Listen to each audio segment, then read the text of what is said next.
So Facts Only is back and better with a new host. Uh-huh. Hi, Adeayo. Man, I'm good, man. It feels good to be back. It's this one of the flagship, content for Pulse, and it feels really nice to be stepping into the shoes of great men. Osagi Alonge, Motolani Alaki, and now me, Adeayo, Adebi, doing Facts Only, from watching it in the corner of my room to sitting in front of a laptop and speaking to people all over the world about Nigerian music. It feels really nice to be honest. Yeah, it is amazing. What should we expect to see from you, or what should we expect? I mean, you can expect what we've always delivered, real content, honesty, we speak to the facts. It's facts only now, so we speak on the facts. No matter whose ox is God, we'll say that it is, and hope people can digest the truth. That's what's up. Yeah. And they should expect that.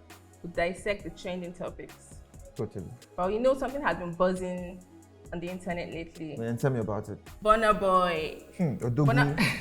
So Burna Boy said that Afrobeat lacks substance. Man, Yeah. that's a very sad one. And That's a very sad one. It's been trending lately. Everyone's been talking about it.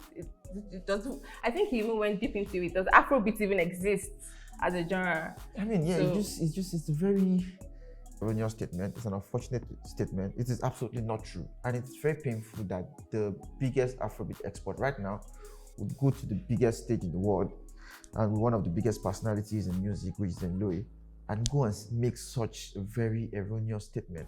At no point in the history of Afrobeat, at no point in the evolution of Nigerian music, can you see Afrobeat lack substance. Not at no point.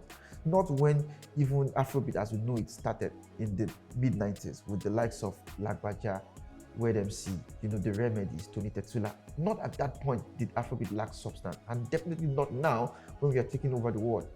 I mean, a genre doesn't reach the level it is right now without some bit of substance in it, even no matter how minute.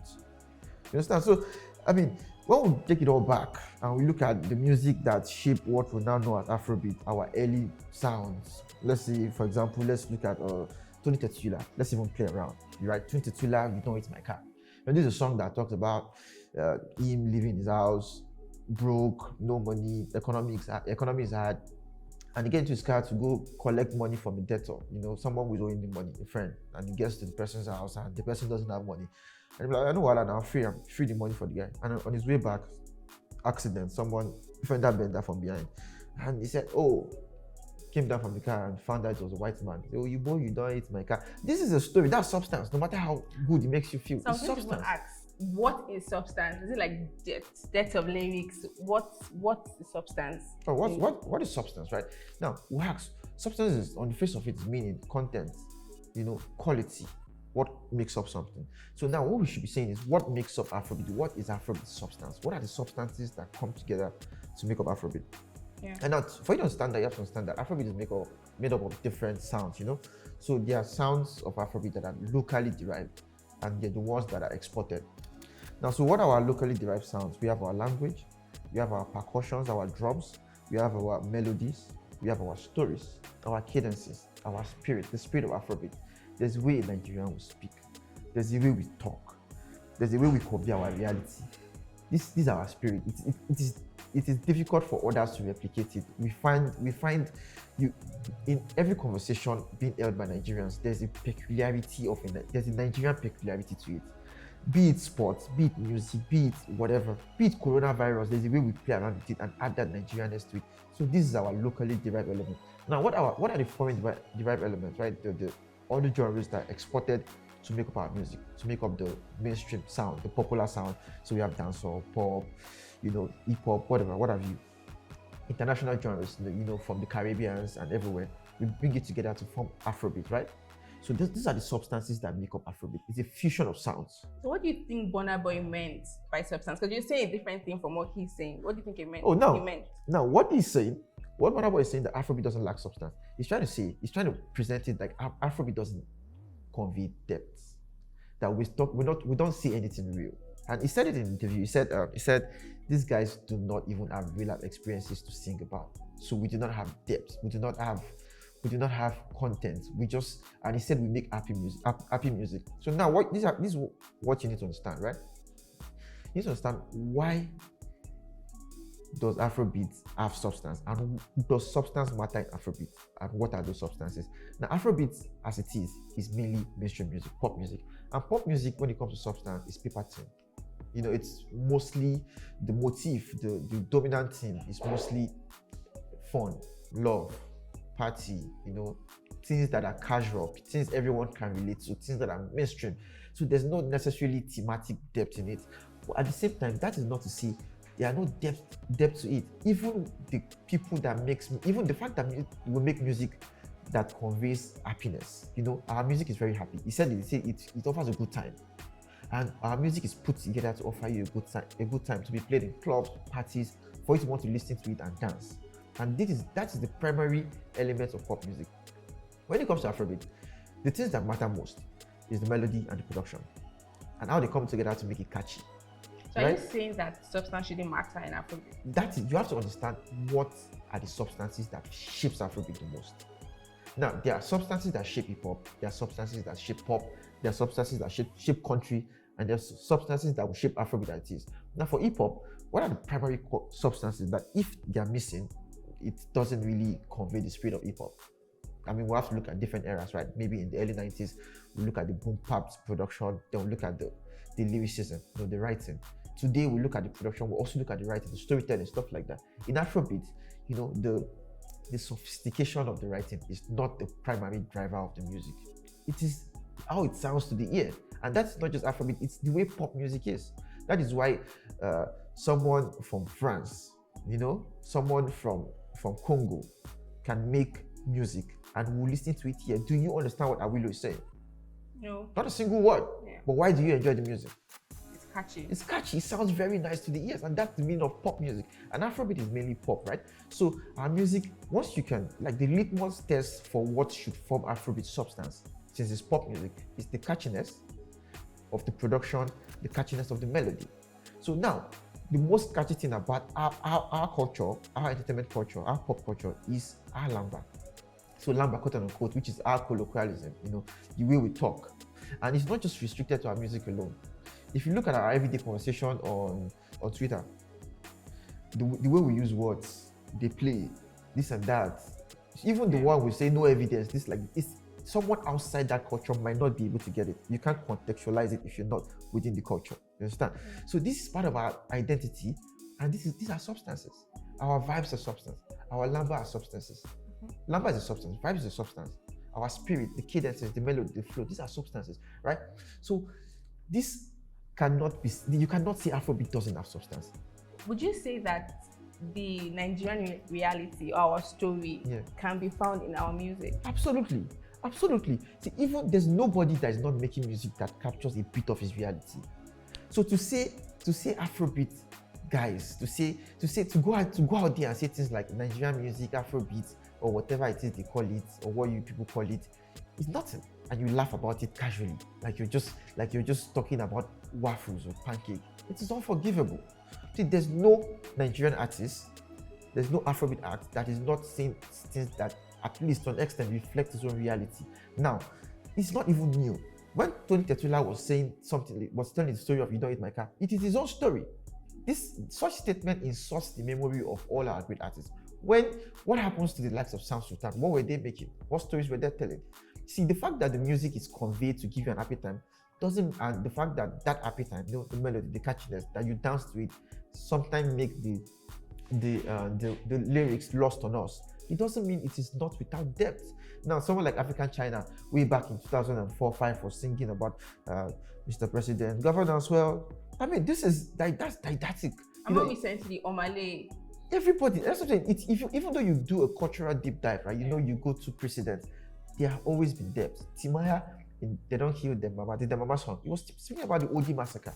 Someone like Omale is speaking about depression, where his mental state, how you have to juggle fame, success with loneliness, and how money doesn't necessarily translate to having everything. How you can be successful, you can be rich, and you can have people surround you, and you can still feel lonely. Even lonely at the top right now. That's what Ashake is talking about. How even in the midst of plenty, you can still feel lonely. And now, so why these things keep coming up, right? I mean, if someone else has said this, if a random person has said, oh, I mean, Afrobeat is just vibes now, nothing is in it.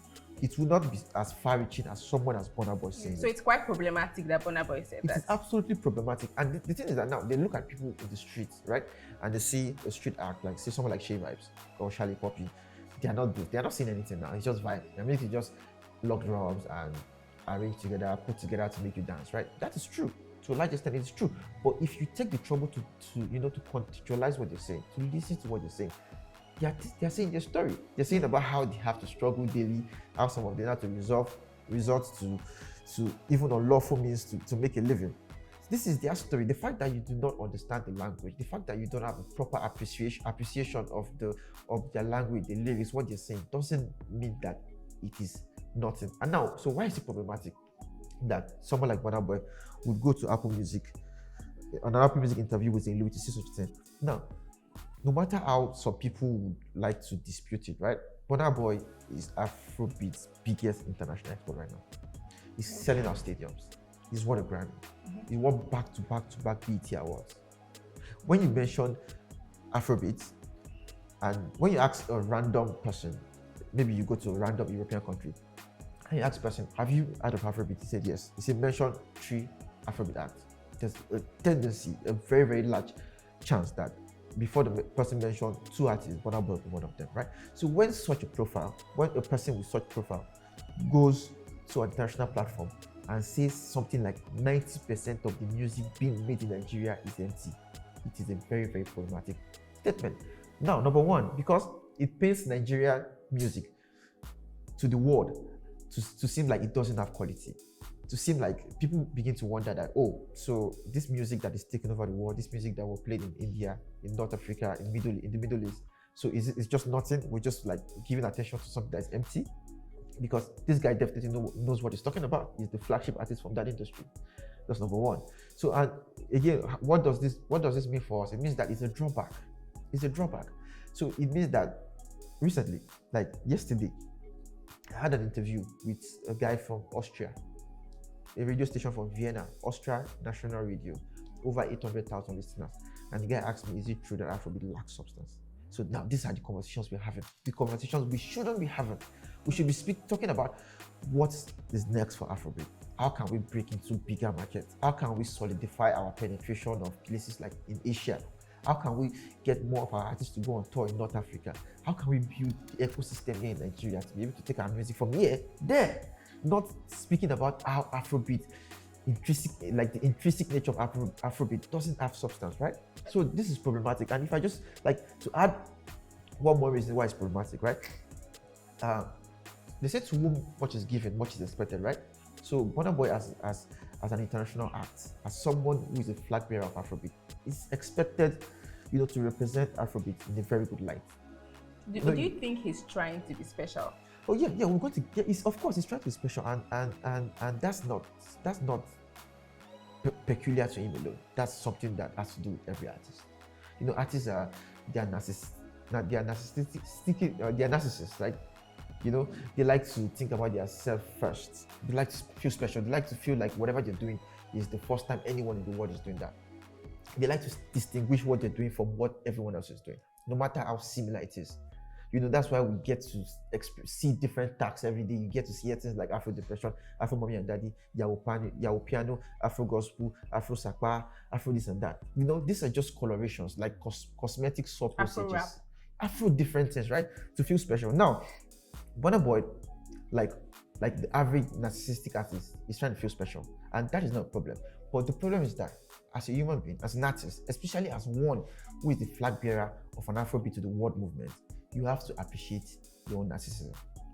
Appreciating your own narcissism will help you to be able to be tactful, to contextualize things and say, this is what I mean, this is what I think. I don't want to tag an entire industry with the same brush. You understand? It will help you to be able to convey your thoughts in a more sophisticated manner instead of like shutting the door on the future generations coming behind you. So it's not a problem that he's trying to feel special, and it's I mean, we can say why did he make such statement? Like it's terrible. Like, what is the motivation behind it? And aside from being special, he has an album to push, right? Yeah. And this is not the first time when he wants to push an album. He wants to release an album. He resorts to very, very unpalatable social media shenanigans. and saying weird things in interviews. The last time he wanted to drop Love Damini, and he was on Twitter, tweeting a lot. It was like he was on fire on Twitter then. Happy fingers, and some a random tweet. A random person on Twitter made a comment, and he went ahead to say something like, "If Wizkid was not my friend, I would have punched him in the face to show him that to just show you I'm not Wizkid, or to show I'm not Davido." These are the things he sees that disrespect his own colleague, disrespect the entire industry to push an album. So it's fine to push your album, right? It's okay to push your album. You cannot denigrate, debase, and draw back an entire industry because you want to push your own product. It's a publicity stunt. It is a publicity stunt, and at the same time, it is his own nature. It is very true to who he is. This is not the first time he has said things that are absolutely not true internationally. This is not the first time, right? So he wants to feel special. He wants to feel like he's the one making decent, thought-provoking, quality music. That is one of his modus operandi. So when he says things like, and he laughs about it casually and says things like more than 90% of the music you're making in Nigeria is empty, is nothing. They have no true stories to tell. I mean, it's just really, really embarrassing and very, very untrue, because you cannot tell me that someone who grew up in Agege or Legba throughout their daily realities does not have a story to tell. There's this book by Teju Cole. The name of this book is Every Day is for the Thief. One day, something like Every Day is for the Thief, One Day is for the Thief, right? So he said the plot of the story is a guy left Nigeria at a young age, went to the US, and returned to Nigeria as an adult. I think in his 30s, and he was disillusioned with Nigeria. He couldn't relate to the country. The country has changed drastically, and in the book he said, in Nigeria is filled with stories. If you enter the danfo, it's a different story. If you go to the market, it's a different story. If you go to church, it's a different story. If you go to schools, it's a different story. If you walk on the street, you see a different story. He said the average American author does not have the luxury to be able to see these many stories unfold in front of him daily. So you cannot look at our reality, our daily reality, and see the musicians that shape Afrobeat, the artists that are making music, they do not have a story to tell, or they don't have experiences with which to tell that story. But the question is, do you think those artists are actually telling the stories, or they're just telling their own stories, like, dancing with women, all those kind of stories? Are they telling the Nigerian story, or are they telling their own personal story? See, now the thing is that artists tell the stories. They tell stories from their own lenses, be it personal or otherwise, right?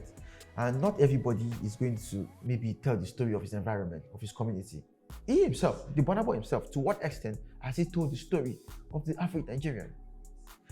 The same standard to which he places himself and the same element to which he judged Afrobeat to be empty is guilty of them.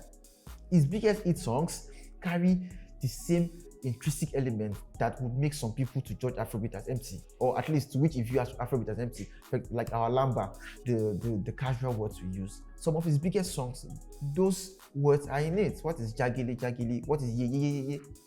You understand? So he makes music like the average Afrobeat artist, albeit that is super talented. He's super talented. His music is sophisticated. He's able to bring together unique, different elements. Not even unique. He's able to bring together, different elements, put it together to make the music really exciting, fresh, and maybe superior to what his contemporaries are making. But that doesn't mean the basic elements, the intrinsic elements that for him to judge Afrobeat as empty, that he's not using such elements himself. Well, one of the things he said in his interviews is that he brought a new genre, Afrofusion. So do you think there's a difference between Afrobeat and Afrofusion, and does Afrofusion even exist? It's just one of those things you say to feel special. You say different things. An artist will say anything to feel special. It is the truth. And he goes to do an interview and he says something like, so I do not want to be boxed. So they call everyone Afrobeat. I don't want to be an Afrobeat artist, so I created Afrofusion. What do you mean by you created Afrofusion? Now, what is fusion? What's Afrofusion? Afrofusion is taking African elements and mixing it with other elements, right? To create a sound. So that's fusion. That's what fusion generally means. Now, Fela Kuti, the deity, the great Fela Kuti, he took highlife, jazz, funk, and put it together to create Afrobeats. That is fusion. When Lagwaja started making mainstream music, when Lagwaja releases, I think it's 1996 album, I can't remember the name, and infused R&B and calypso, you know, and Caribbean elements and put it together to make music with African drums, with African style, with the trumpets, you know, with Yoruba language. That is fusion. When dancehall in the 90s, dancehall was taking over the world. Shaka Dembos and players, Shabarangs, they were everywhere, and this influenced Nigerian music. And we had the likes of Raskimono, Daddy Shoki. They started making what will become contour music, you know, bringing Nigerian language, that's our pidgin English, our reality, and they started mixing it with dancehall vibes to make contour music, right? What is that?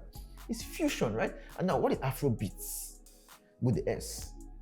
Afrobeat is taking African elements, Nigerian elements, and mixing it with international sounds. Calypso, hip hop, pop, dancehall, EDM, whatever, what have you. You put them together, but because of the fact that it's in multiples now.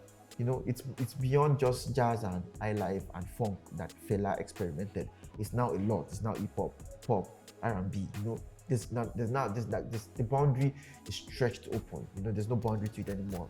You can interpolate whatever you want. You can add whatever you want, be it Jersey, drill, grind, whatever. So that's the need to add the S, right? It's not Afrobeats. It's still Afrofusion. Afrofusion is Afrobeats. Afrobeat is Afrofusion. Burna Boy didn't come up with a new genre. He didn't create something unique. He didn't create a new sound. Burna Boy never invented anything in music. Everything he's using to make his music is taken from different existing sounds and putting together and adding its own identity. Yeah. Well, part of the themes in his new album is the fact that he's making Nigerians proud, but we don't respect him. So do you think that he's a prophet, just like the Bible says, do you think he's a prophet who isn't respected at home? So now, to some, Burna Boy is a prophet. To others, he might not be a prophet. But now, to Burna Boy himself, he fancies himself a prophet. In the interview with Adeayo, he said, I'm a prophet that is not respected at home. I mean, he's alluding to Jesus Christ. That's how much he fancies himself. You know, that's a statement from Jesus Christ, the prophet is not respected at home, this and that. And recently, in another interview with Complex, he made an analogy to a pig, pigs in the pig pen, that one of the pigs keep taking the pigs one by one, and they don't come back. And the pigs think they are going to a better place, you know, to an happy place, a better place, a paradise. And one of the pigs said, I don't think they're taking us to a good place. So I think they're going to turn us into sausages and bacon. And the rest of the pigs hated him for that. I said, no, why would you say this? This is not true. This is our reality. We're having fun. Why do you want to ruin the fun for us? Stuff like that. Until maybe another pig that went to the happy place, then came back. You know, they have gone to the happy place, came back and say, oh, this man is actually saying the truth. So he says that's how he is. He's telling Nigerians the truth, but we cannot see it. I mean, I don't understand. I think he infantilizes us and feels that we are not like cerebral enough. We don't have the intellectual depth or the mental curiosity to be able to appreciate the things he's saying, right? So he fancies himself a prophet. That is, and maybe he's ahead of his time. That's why he constantly alludes to Fela. I mean, if you've seen the Zenlowe interview, he said something like, if Fela was in this era, Fela would have received as much stick as he's getting. He said the people worshiping Fela today would have been the one calling the police to come and arrest Fela. But now, again, what he omits to consider and to appreciate is the fact that when Fela was alive in the 70s, 80s, there was a higher level of public morality. And Fela was against the status quo. Fela used to do things that parents would not want their children to see. Nevertheless, people flock to the shrine, to Calcutta Republic, to see Fela, to live with him, because they can relate to him. You know, if you read his book, he said he was not going to live in the highland or in the Koyi. He's going to live with the masses. You know, so he's going to take from Fela and try to like brand himself at least, or borrow from a Fela school of thought to the extent that it's convenient for him. Why not appreciating the other part that make Fela who he is today, right? So, is he a prophet? I don't know. It depends. It's subjective. It depends on each individual for you to want to consider him a prophet. But on a holistic level, no, on a general level, we're going to ask ourselves, who's a prophet? What qualifies you as a prophet? There are musicians who call prophets that I don't think is going to people would disagree. You understand? And those are like, that's maybe the litmus test, the test of generality. So if you say someone like Sam Sultan is a prophet, you're going to agree. If you say someone like Tubaba is a prophet, to an extent, we all agree. Bob Marley, we all agree. Why would you say Sam Sultan is a prophet? Because of the kind of music. And Burna Boy isn't. The kind of music. Being a prophet goes beyond just saying it as it is. It's how you walk the talk. Now, when we mention this name, what is the common denominator, right? If I give you a name, let me give you a name. Sam Sultan, Bob Marley, Fela Kuti. What is the common denominator with all of them?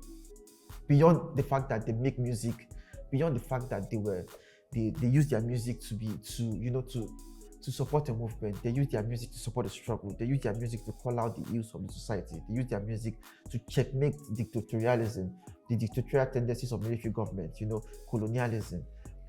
Apart from that, what is the common denominator among these men? You tell me. Well, I'll tell you now. The fact that they live their life in a way that backs what they see. Not at no point during Sam Sultan's life did he go around kicking people in the head. There's no point in recorded history that Sam Sultan insulted his fans or denigrated at Nigerians or condescended to them and called them cowards, spineless, fools. At no point. At no point do you think did Bob Marley, insulted his own people. At no point did the great fella insulted, like called Nigerians idiot and stuff like that. Even though he was very critical of society. He was critical of Nigerians he was critical of Nigerians for not being able to stand up and fight for their rights, right? But at the same time, he walked the talk. He was always there. If there's going to be a prophet, it was a protest. Fela was going to be the first to hit the streets. During Sam Sultan's time, if there's something going on in his neighborhood, he was going to be the first to speak up.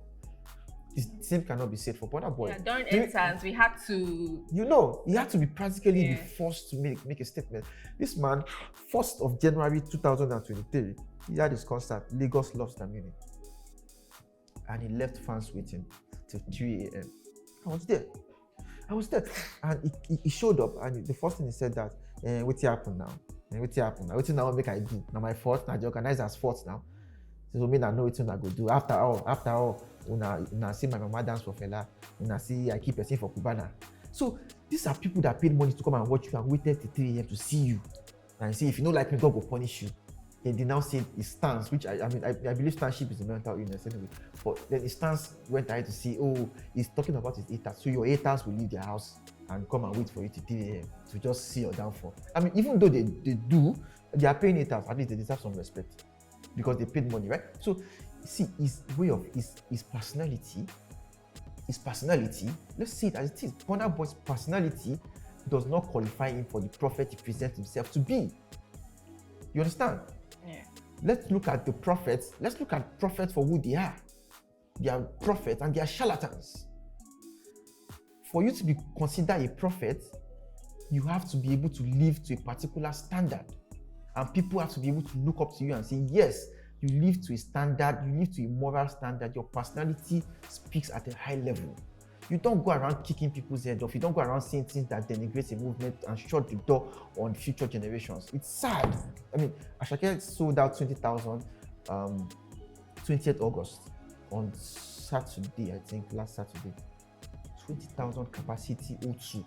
Ashake didn't get mainstream success until January 2022. 20 months later, he's selling out O2. They are not, I don't think how many artists outside Nigeria in Africa can even contemplate of going to sell out Brixton Arena, let alone O2. What does Ashake make? Ashake makes Afrobeats and blends it with Fuji, his gospel influences, his hip-hop influences. And that's the music you go there and see it's just vibes, it's just happy time, and life is not a happy time. What do you mean? The fact that this music makes people happy doesn't mean the music only speaks about happy time. What's Charlie Poppy talking about in Oba Pluto, any of those songs, and saying inside one Evian, another Evian the inside? What do you think that means? He has explained it himself. He said Evian, apart from it has multiple meaning, which is part of it is Evian is even his name, right? Like family name. But Evian means that it's like complexities of life, like inside something there's another something. You understand? It's like an onion. If you open an onion, you find another onion, you find another onion, right? Like for example, something as plain as bocard. Now, in Yoruba, bocard, like peel card. If you don't understand it, if you cannot contextualize it, it sounds like jargons, you know? But if you can put it together and contextualize it, it carries meaning. It carries meaning. So it's words. A prophet wouldn't say that. So the fact that now he believes that saying Afrobeat is empty is what a prophet would say. A prophet would see that it is, and it's like the prophets of the Bible living their, and God asking them, "Oh yeah, leave your town, go to this town and tell them they are going to be destroyed so this." You know, that's what we think he is. He's the prophet coming to tell you that Afrobeat, if you don't get it right, nothing for you. No, that's not it. That's one part of being a prophet. The other part of being a prophet is living up to the standard of a prophet. And we have to ask ourselves, as Burna Boy lived his life to the standards to which you expect a prophet to. No, that's deep. He said most of the money he makes is not from Nigeria. Do you believe that to be true? Now, that is another misguided and unfortunate statement these artists keep making. You know, states like, after all, I don't make my money here now. But you have to understand, and it is time for them to understand, that the only reason you can make money abroad is because you are relevant here. There's no Nigerian artist making money abroad, selling out shows, you know, selling out choice venues, you know, getting astronomical streaming numbers without being relevant in Nigeria. If you lose relevance here, you automatically lose relevance there, because it is what happens here that translates into what happens there. The primary people driving Nigerians culture, Afrobeat culture in the Western world internationally, are the Nigerians and Africans in diaspora. They're not necessarily the Europeans, they're not necessarily the Caucasians.